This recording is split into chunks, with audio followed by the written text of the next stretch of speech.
ትዕቢተኛ ሰው ቁልቁል ነው ዞት የሚወርደው። ራሱን የሚያመሰግን ራሱን የሚያስታብይ ሰው እኔ ከዚህ በኋላ አልወድቅም ማለት ራሱ ትዕቢት ነው። ታውቃላችሁ? እኔ ከዚህ በኋላ ሁለተኛ ኃጢአት አልሰራም ትዕቢት ነው። ይሄ እንደዚህ አይባልም። እግዚአብሔር ይጠብቀን ይባል። 80 ዓመት ዋሻ ውስጥ የተጋደለ መነኩሴ ነበር። ከዚህ በኋላ ከተማ ሄጄ 1 ወር አርፌ ልመጣ ነው አለ።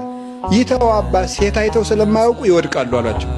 እኔ አባ 80 ዓመት ተቀጥቅጬ ተጋድዬ መላእክትን ለማየት በቅቼ የራስህን ውድቀት ተናገር አሉ።